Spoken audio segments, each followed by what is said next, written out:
साथियों, first of all Indian army channel में आपका स्वागत है। मेरा नाम है आशीष का multiple Indian army running qualify. जैसे कि आप लोगों को पता है कोई भी रैली अगर ऑल इंडिया में आए तो मैं अपने चैनल में प्रोवाइड करने का कोशिश करता हूं।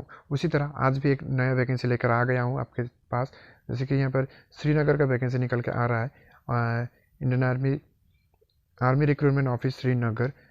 इसका जो रैली का शेड्यूल है वो 17 मई से लेकर 28 मई तक होने वाला है, कहाँ पर बंदीपुरा में। तो इसका online registration mandatory and will be open form.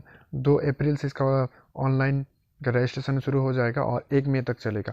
तो आइए जानते हैं इसमें क्या क्या चेंजेस हैं कि इंडियन आर्मी में कुछ बदलाव हुए हैं। तो इसमें इस नोटिफिकेशन में मैं आपको आगे बताने वाला हूं, तो वीडियो का अंतिम तक बने रहिए।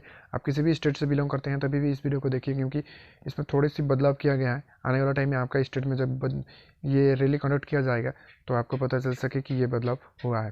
तो चलिए आगे बढ़ते हैं।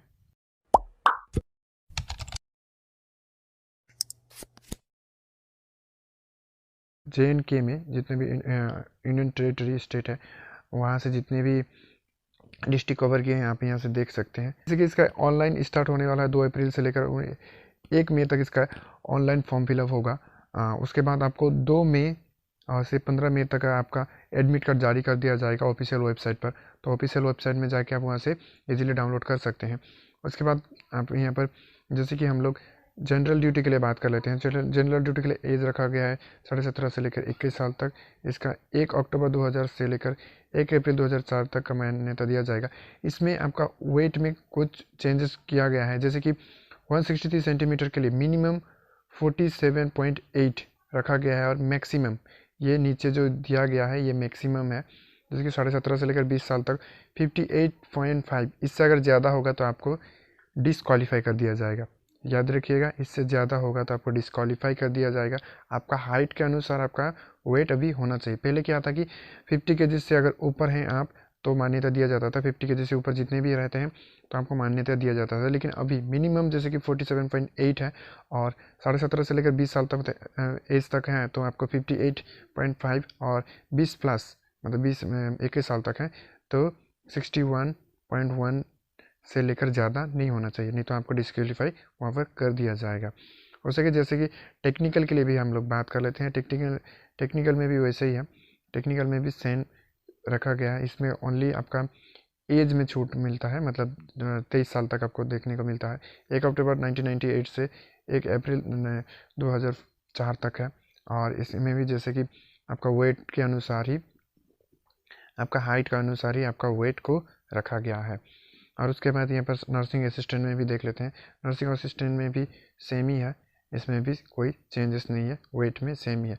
लेकिन इसमें जैसे कि एजुकेशन क्वालिफिकेशन की बात कर लेते हैं तो जनरल ड्यूटी के लिए 10 पास आपको होना चाहिए और सभी सब्जेक्ट में आपका 33 से एबव होना चाहिए और आपका ओवरऑल परसेंटेज 45% होना चाहिए। जैसे कि आप लोगों को पता है कि 45% होना ही चाहिए और सभी सब्जेक्ट में 33 से अबव होना चाहिए। और सोशल टेक्निकल के क्या चाहिए, सोशल टेक्निकल के लिए आपको 10+2 होना चाहिए, वो भी साइंस बैकग्राउंड से।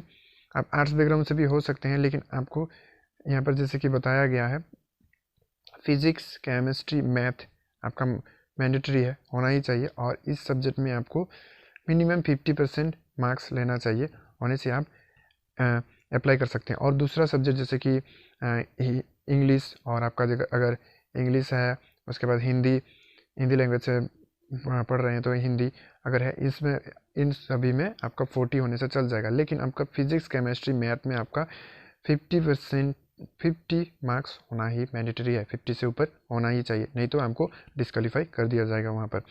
जैसे कि उसके बाद फर्दर नर्सिंग असिस्टेंट के लिए बात कर लेते हैं तो यहाँ पर भी 10+2 होना चाहिए और इसमें भी आपका साइंस विथ होना चाहिए। और यहाँ physics chemistry biology and English में 50% होना चाहिए नर्सिंग के लिए।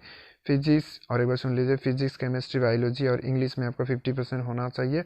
और दूसरा सब्जेक्ट जैसे कि मैथ, और उसके बाद आप मान के चलिए और भी दूसरा सब्जेक्ट जैसा कि रहता है हिंदी। इस सब्जेक्ट में हिंदी आपका कोई भी लैंग्वेज सब्जेक्ट होगा उसमें आपका 40 मार्क्स रहने चल जाएगा। लेकिन आपका जैसे कि यहाँ पर बताएगा physics chemistry biology and English, इसमें आपका मिनिमम 50% मार्क्स होना ही चाहिए। जो क्लर्क का पोस्ट रहता है इसमें भी 17.5 से लेकर 23 साल का वैकेंसी है। इसमें भी 1 अक्टूबर 1998 से लेकर 1 अप्रैल 2004 तक है। 162 सेंटीमीटर, इसमें थोड़ा क्लर्क में थोड़ा हाइट में थोड़ा छूट दिया जाता है, इसलिए 162 सेंटीमीटर रहता है। और वेट का जो क्राइटेरिया मैंने पहले बताया वही है, सेम ही है। और इसमें भी 10+2 होना चाहिए आपको। यहाँ पर भी पास होना चाहिए any stream, arts commerce science, कुछ से भी आप पास हो सकते हैं, जैसे कि आपका क्लर्क में। लेकिन आपका परसेंटेज में 60% होना चाहिए, 60% होना चाहिए, तो ही आप इसमें अप्लाई कर सकते हैं साइंस बैकग्राउंड के लिए। और इसमें आपका कंपलसरी है आपका इंग्लिश एंड मैथ। कोई कोई बंदे मुझको पूछ रहे थे कि मैं आर्ट्स बैकग्राउंड से हूँ तो मैं क्लर्क के लिए अप्लाई कर सकता हूँ कि नहीं। आप अगर आपका मैथ सब्जेक्ट है, मैथ सब्जेक्ट आप अगर रखे हैं, इंग्लिश तो होता ही है, अगर मैथ सब्जेक्ट रखे हैं तो आप अप्लाई कर सकते हैं। लेकिन आर्ट्स में कोई मैथ नहीं रहता है, जैसे कि कॉमर्स में मैथ रहता है लेकिन आर्ट्स में मैथ नहीं रहता है। तो आप अगर कॉमर्स बैकग्राउंड से अगर मैथ है और उसमें आपका 50% मार्क्स है, मिनिमम 50% होना चाहिए मैथ और इंग्लिश में, अप्लाई कर सकते हैं 10+2 में। उसके बाद सोल्जर ट्रेड्समैन 10 पास के लिए देख लेते हैं। इसमें आपको सिंपल 10 पास होना चाहिए और सभी सब्जेक्ट में 33 से अबव होना चाहिए। इसमें थोड़ा सा बदलाव किया गया है, देखिए यहाँ पर कोई भी 45% का मान्यता नहीं दिया है।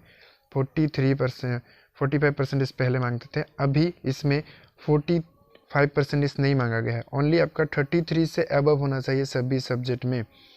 आपका अगर सभी सब्जेक्ट में 33 से अबव है तो आप सोल्जर ट्रेड्समैन 10 पास के लिए अप्लाई कर सकते हैं। सभी सब्जेक्ट में 33 से अबव होना चाहिए, लेकिन आपको 45% नहीं चाहिए। जैसे कि जीडी में हम लोगों को सभी 45% चाहिए और सभी सब्जेक्ट में हम लोगों को 33 से अबव चाहिए होता था, लेकिन ट्रेड्समैन में ये नहीं है। ओनली आपको 33 से अबव होना चाहिए। आपको 34%, 40% है तभी भी आप सोल्जर ट्रेड्समैन 10 पास के लिए अप्लाई कर सकते हैं 10th में। अगर 8 पास के लिए बात कर लेते हैं तो एज का क्राइटेरिया सभी एक ही है, वेट भी सभी सेम ही है, लेकिन आपका जो यहाँ पर बताया गया है कि एजुकेशन क्वालिफिकेशन सिंपल 10 पास होना चाहिए और सभी सब्जेक्ट में आपका 33 से इसमें भी अबव चाहिए, वो भी 10th का मार्कशीट में। 10th का मार्कशीट कैसे बनाते हैं इसके लिए मैं वीडियो प्रोवाइड कर दिया हूँ मेरे चैनल में, तो आप वहाँ पर से जाके भी चेकआउट कर सकते हैं। सन ऑफ सर्विसमैन, जैसे कि किसी के पिता अगर सर्विसमैन में है तो उन लोग को कुछ हाइट में, वेट में और चेस्ट में छूट मिलेगा, जैसे कि यहाँ पर देख सकते हैं आप लोग लिस्ट। और एडॉप्टेड सन, कोई आर्मी पर्सन किसी सन को एडॉप्ट किए हैं तो उन लोगों को भी कुछ छूट मिलता है। और एक्सीलेंट आउटस्टैंडिंग स्पोर्ट पर्सन कोई है तो विदिन 2 ईयर्स, 2 साल के अंदर कोई भी अच्छा अचीवमेंट किया है नेशनल और इंटरनेशनल लेवल में, तो वो लोग को जैसे कि हाइट में, चेस्ट में और वेट में छूट मिलता है। सबसे पहले यहाँ पर जैसे कि हम लोगों को पता है सभी को कि 1.6 किलोमीटर का रनिंग होता है। फर्स्ट ग्रुप घुसने से हम लोगों को 60 मार्क्स दिया जाता है और सेकंड ग्रुप होने से 48, और पुल अप हम लोग 10 कर लेते हैं तो 40 मार्क्स मिलते हैं। और इसका 9 फीट का एक लॉन्ग जंप होता है, उसके बाद जिग जग रहता है, ये क्वालिफाइंग नेचर ओनली रहता है। इसके बाद अब इसको क्वालिफाई कर लेते हैं तो मेडिकल टेस्ट होता है, मेडिकल भी क्लियर कर लेते हैं तो आपको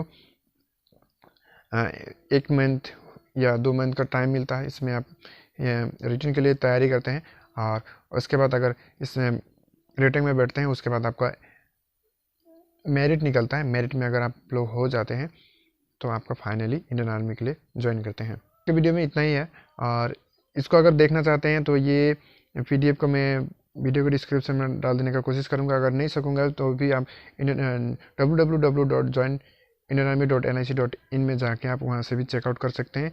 इसका जो PDF फॉर्मेट है वहाँ पर मिल जाएगा आपको। अगर वीडियो पसंद आए तो लाइक कर देना, और चैनल में नए हो तो चैनल को सब्सक्राइब भी कर सकते हैं। मिलते हैं नेक्स्ट वीडियो में, तब तक के लिए जय हिंद, जय भारत।